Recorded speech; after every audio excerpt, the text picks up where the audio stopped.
Welcome to the Small Business Made Simple podcast, brought to you by socialmediaandmarketing.com.au. Being in business is never easy, but it can be simple, or at least simpler.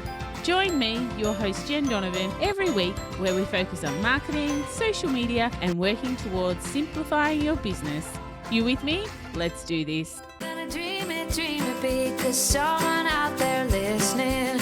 Everyone's got a voice to give, and it's time I heard you whistling, 'cause there's no point at all,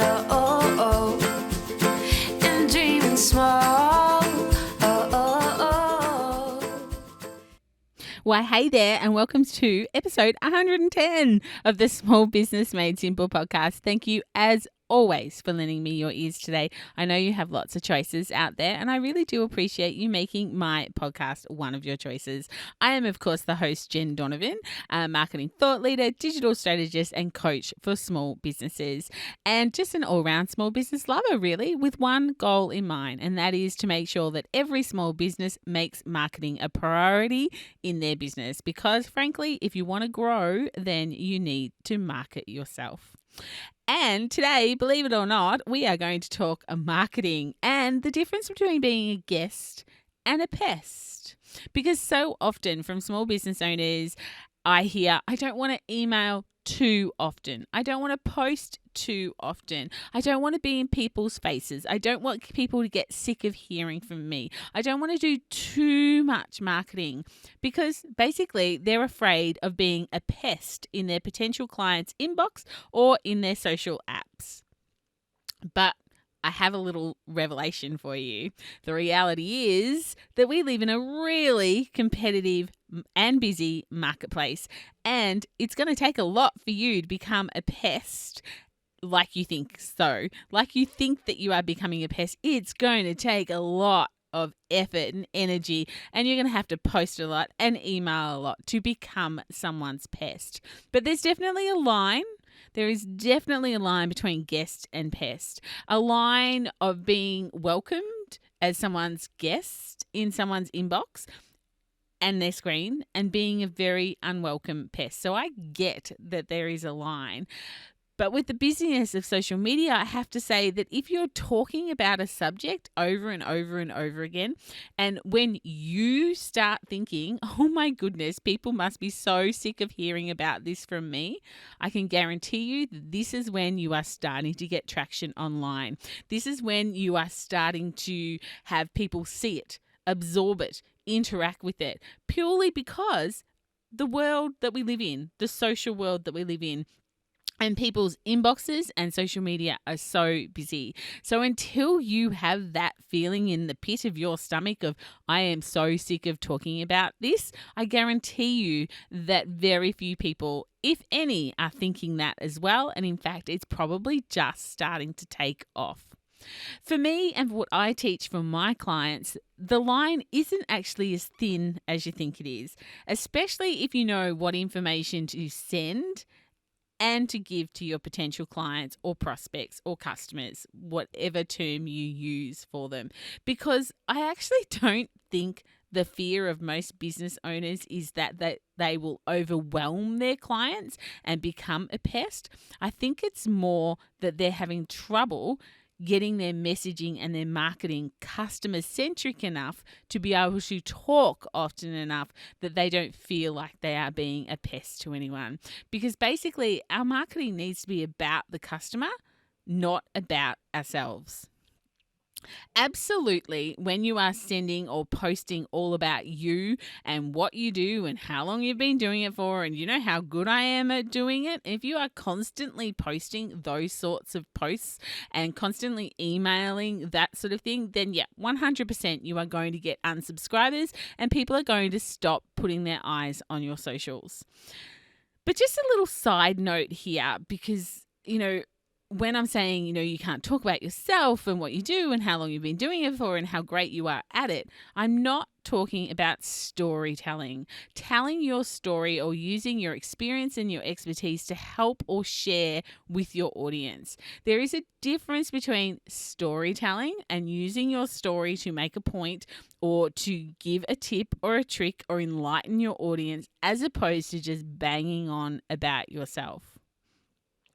You know the difference. If you really think about it, you know the difference. You've seen it, you've interacted with it, and quite possibly you've unfollowed or unsubscribed from people's emails because of it, because they are constantly telling you who they are, how good they are, and how long they have been doing it for you. But on a second side note, because, it's unlike me to get distracted, on a second side note, about pages on people's website are the worst at this. Seriously, go and count how many times on your website you use the word, on your website, but more so on your About You page, how many times you say the word I or you, I or we or us. Have a look, go and have a count, see how much you're actually using it, because when you start using words like I, me, my, us, it's not customer centric. It is you talking about you. And of course, that's not everyone's favorite subject. Everyone's favorite subject is themselves, because frankly, no one cares who you are or what you do or what or where you are. But what they do care about is, of course, how you can help them solve their problems, what tips and tricks and advice you can share with them that can help solve their roadblocks or challenges or problems. And of course, if you can show them a better way, which I must say is the storytelling element of marketing, showing them a better way, showing them an easier way, showing them how, you've got to where you've got to, and help them not make the same mistakes that you do. That all comes through in storytelling. Even though you're still talking about yourself, it has a bigger purpose. People don't like to be pitched to or feel like they're being sold to. We know that as humans, so we need to make sure that we're not making people feel that as well. People want to be heard. People want to be understood. So if you're getting lots of unsubscribes or feeling like you are a pest, then you need to take a good look at the quality of information you're offering, whether that be through email marketing, social media posts, articles, blogs, whatever you are doing as part of your marketing strategy. You need to have a look at the quality of information you are providing. Is it about you or is it about them? Are you a guest or are you a pest? Like I said, everyone's favorite subject is themselves. So we need to make our marketing to be about our customers and use what I call customer-centric language. We need to make sure that pronouns such as you, your, and yours are being used, as opposed to not using I, us, my, we, me, our, mine, all those that aren't customer-centric languages. So your task today, when we're talking about are you a guest or are you a pest in someone's inbox or on their phones or computer screen as far as social media goes, your task today is go back and have a look at your last 10 emails to customers and have a look at maybe your last 10 social media posts. Have a look at your website and count how many times you're using those words of I, us, my, me, we, our, mine, all those words. Count how many times you're using them in a non-storytelling way. And try to change up the language that you're using. Try to use words more like you, your, and yours, and make it customer-centric language. More about the reader and less about you. Of course, the exception is, like I said, if you're storytelling, because a story is going to provide value or be insightful for your reader, and perhaps even have a call to action for them as well, or a call to arms. So storytelling is different, and I really want you to realize that there's a difference between banging on about yourself and using stories to get your message across. Imagine if my podcast was 110 episodes of me talking about me. Like, you'd never listen again, but it's about you. It's about providing tips and tricks and actions for you to take, hopefully, your marketing to the next level, and hopefully you making marketing a priority in your business to make your business life a little bit simpler.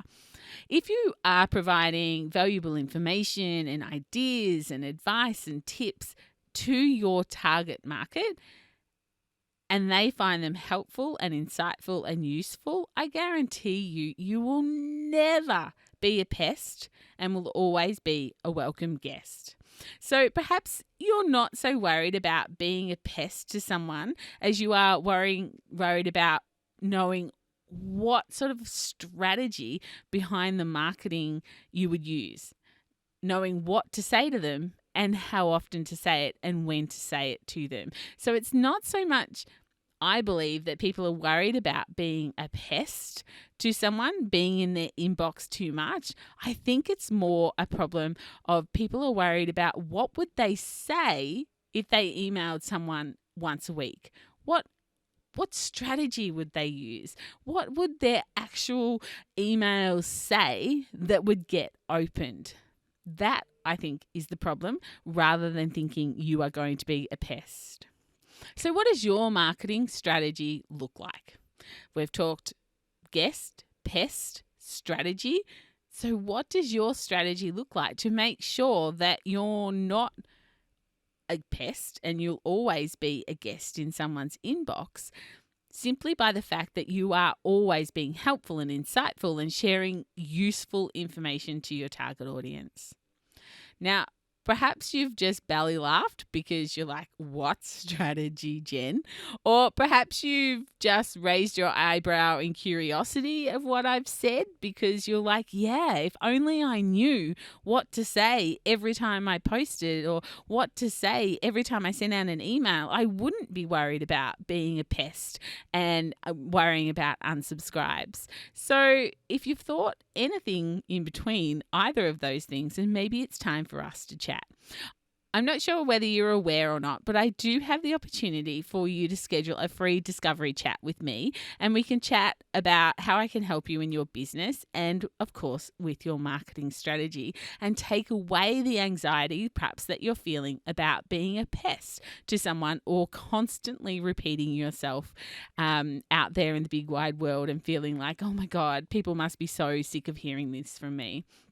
You can book a call through my calendar link. So it's the URL, of course, will sit in the show notes at socialmediaandmarketing.com.au/110. So that is numerals, obviously, not words.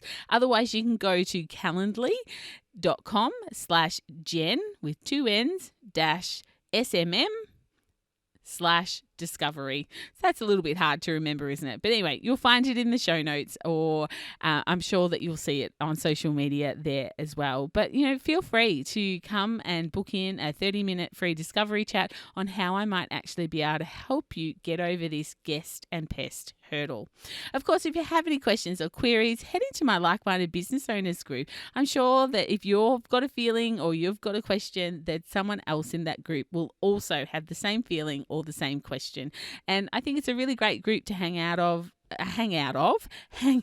in, because people are always willing to share their knowledge and their expertise and their journey with you. So you can just go to Facebook and search Like-Minded Business Owners and join that group. But of course, that is it for 110. It was all about being a guest, being a pest, and solving that problem for you. I will, of course, be back next Thursday for episode 111. But I really look forward to chatting before then, hopefully in the Like-Minded Business Owners group or Clubhouse or Instagram DMs or wherever it is that you hang out. But have a fabulous week, and I hope you're enjoying this podcast. And you've listened this far, so hopefully you are. Make sure you hit that subscribe button and maybe share this episode with another superstar business owner who's just basically doing this daily grind and would really appreciate someone else making their business life a little bit simpler. If you have time for a rating or a review, especially in Apple Podcasts, I would so appreciate that. Basically, just on your app, keep scrolling all the way down past 111 episodes, and you will eventually get to the place where you can leave a rating and a review. But I'll see you next week. But remember, my small business peep, as my opening song says, there is no point in dreaming small. Tell it like you feel it, say it proud, be true, and let us see you for the star that you are.